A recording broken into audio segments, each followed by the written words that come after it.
Dikisahkan seorang anak bernama Alvin yang tinggal seorang diri karena merantau untuk mengejar pendidikannya di kota besar. Alvin merupakan seorang anak yang pendiam. Ia hanya memiliki beberapa teman, dan yang paling dekat dengannya adalah John dan Agus. Suatu hari, kedua temannya tersebut menghasut Alvin untuk melakukan sesuatu yang seharusnya tidak dilakukan. Vin, tahu nggak ini apa?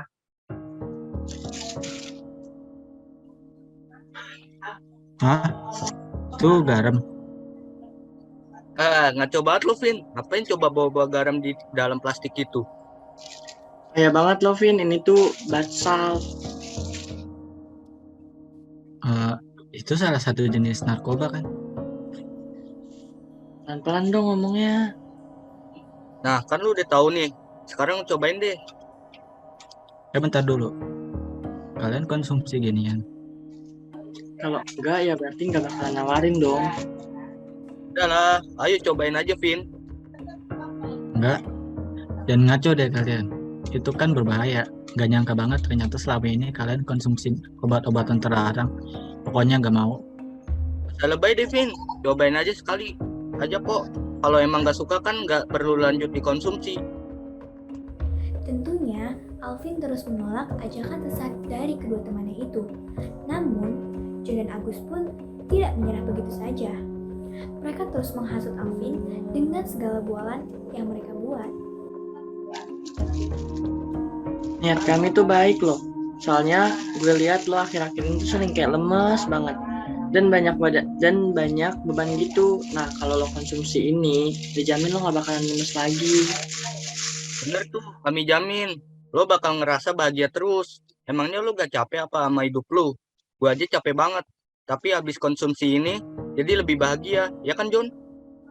Yoi, gimana Vin? Tertarik gak? Boleh deh. Nah, gitu dong.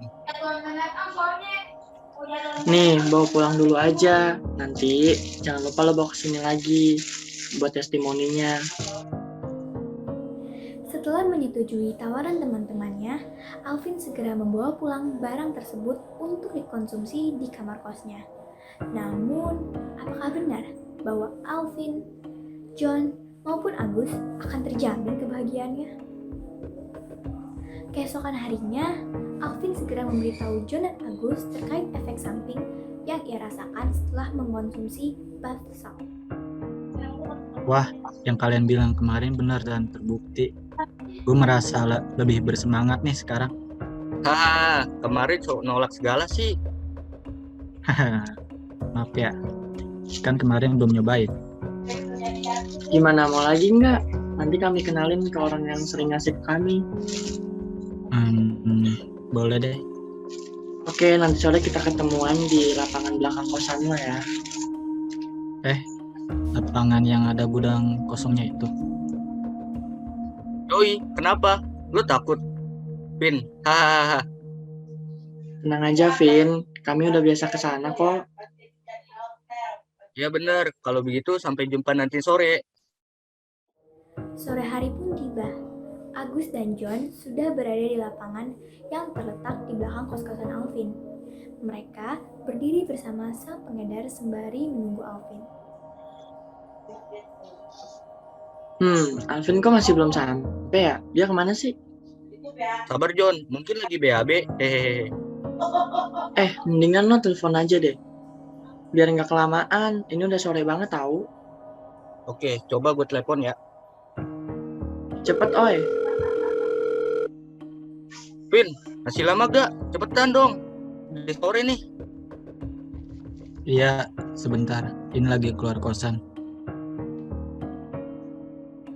Setibanya Alvin di lokasi, ia bertemu dengan pengedar serta John dan Agus. Alvin berjabat tangan dengan pengedar dengan menunjukkan ekspresi penasaran dan gugup. Halo Mas, salam kenal. Gue Alvin.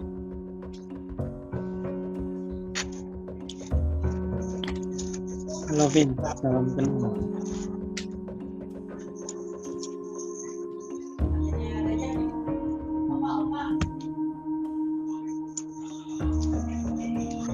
Lama banget lo, tadi ngapain? Iya maaf, Tadi juga ada urusan sebentar. Udah santai aja. Jadi lo kemarin cicipin barang buatan gue kan? Gimana menurut lo? Enak kok mas, rasanya bikin antusias. Tunggu, buatan abang.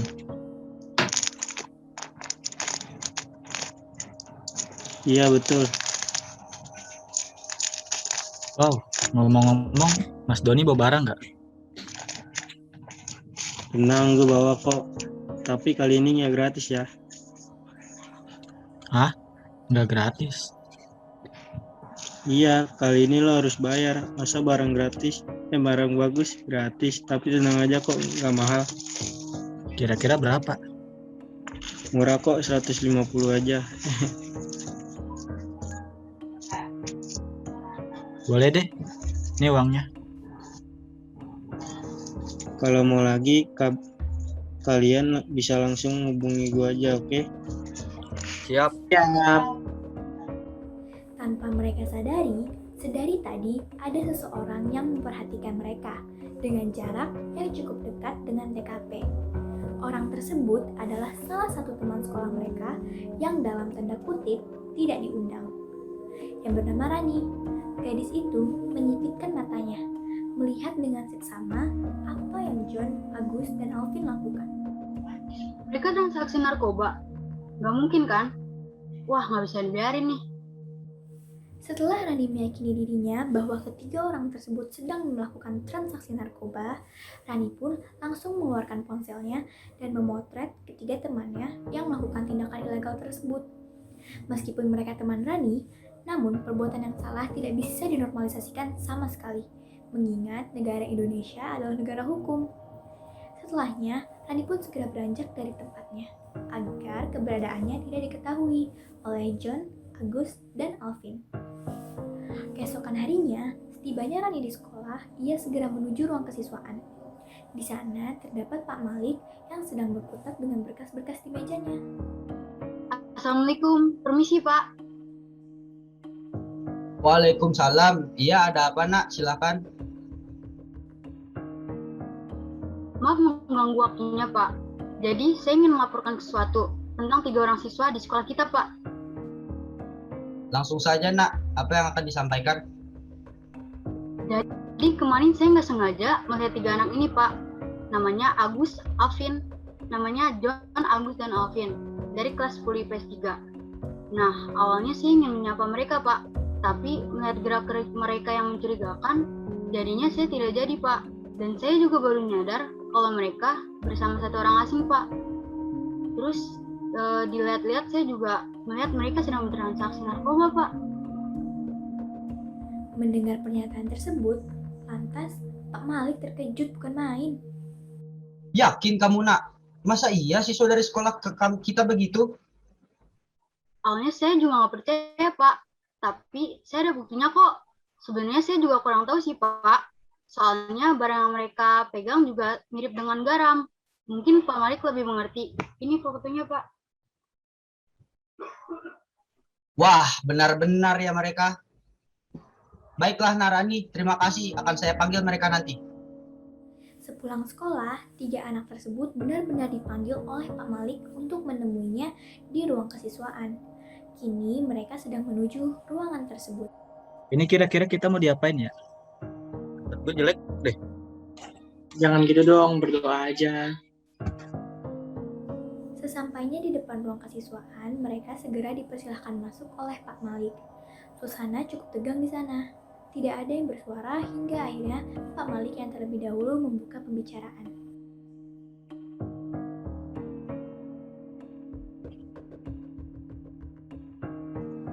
Saya mau kalian jujur. Saya lebih senang jika kalian jujur. Baik Pak. Apa benar? Kemarin kalian melakukan transaksi narkoba? Enggak, Pak.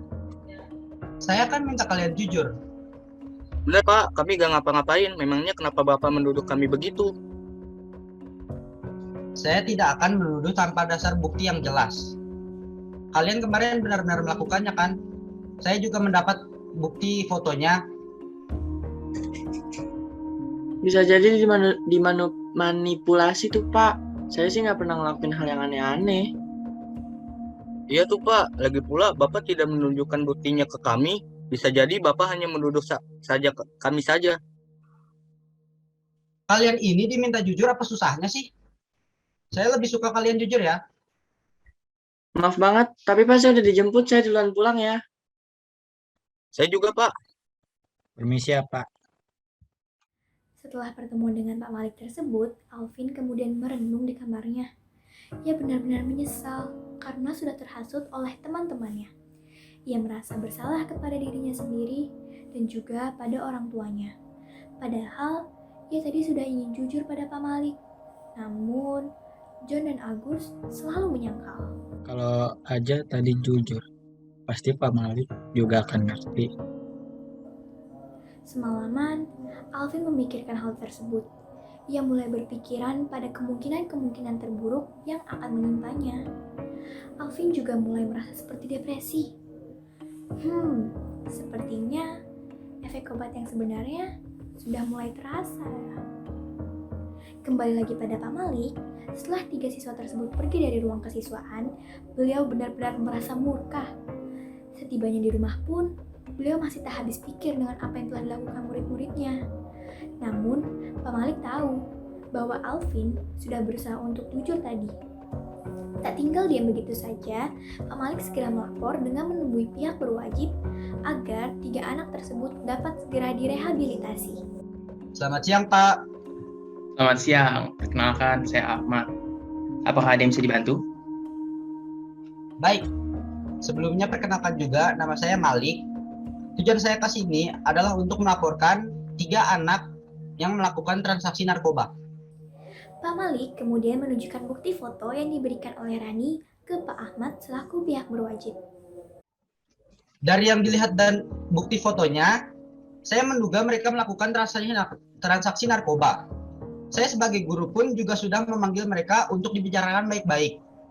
Namun, mereka terlalu keras kepala, sehingga lebih baik jika saya melapor ke pihak yang berwajib agar mereka mendapat segera direhabilitasi saja.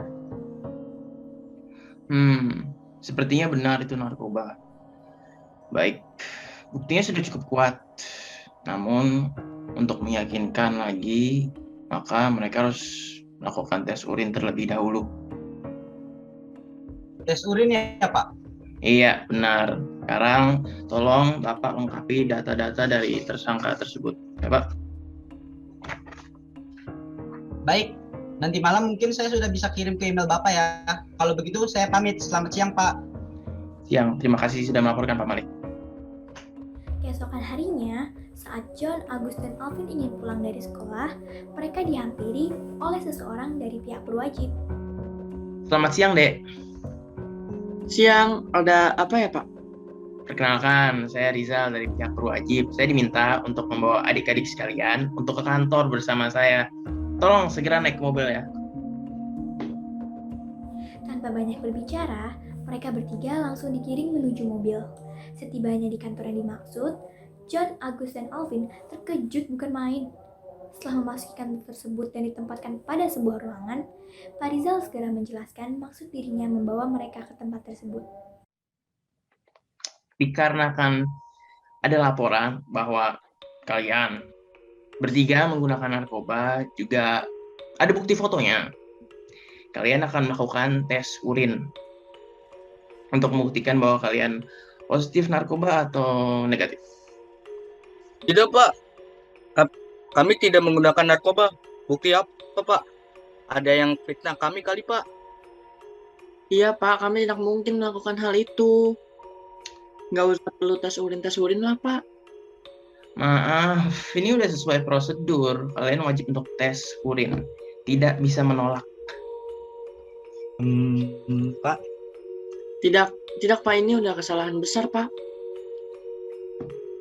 Kalian akan melakukan tes urin hari ini ya.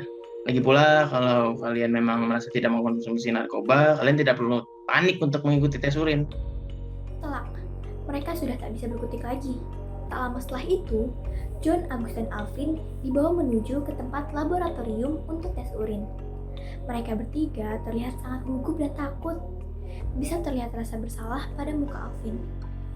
Setelah mereka melakukan tes urin, mereka menunggu hasil yang akan muncul. Kok bisa gini ya? Masa sampai disuruh untuk tes-tes urin segala sih? Dia ada yang ngadu nih. Sudahlah, kalau dari kemarin kita jujur, pasti situasinya nggak akan sesulit ini. Setelah mendapatkan hasilnya, Pak Rizal segera menemui John, Agus, dan Alvin untuk memberitahu hasil tes urin mereka. Hasil tes urin kalian adalah Negatif kan, Pak? positif. Udah. Tapi Baiklah, langkah selanjutnya bagaimana Pak? Karena sudah terbukti positif, mau tidak mau kalian harus melakukan tahap rehabilitasi. Setelah ini kami akan menghubungi orang tua dari kalian. Pak Rizal kemudian menuntun John, Agus, dan Alvin ke tempat rehabilitasi. maaf ya, Pin. Kami berdua udah menghasut kamu buat ikut beginian. Jadinya kamu ikut ke masalah ini deh. Salah gue juga sih sebenarnya karena gak bisa nahan diri. Gak apa-apa, nasi udah jadi bubur. Beruntung kita belum mendapat banyak dampak yang terlalu parah. Bisa-bisa kita depresi berat atau bahkan meninggal. Kita jadikan pengalaman ini sebagai pelajaran aja ya. Semangat, kita harus sembuh sama-sama ya. Setelah 6 bulan mereka direhabilitasi, mereka pun akhirnya pulih. Sekembalinya ke rumah, lantas mereka segera memeluk orang tuanya dan meminta maaf berulang kali atas kesalahan yang telah diperbuatnya. Setelah itu pula, mereka menjalani hidup yang normal seperti orang biasanya, walaupun terdapat karma sosial yang diberikan. Mereka tetap sabar dan menyadari kesalahannya, sehingga mereka lebih mendekatkan diri kepada Tuhan untuk meminta ampun atas kesalahan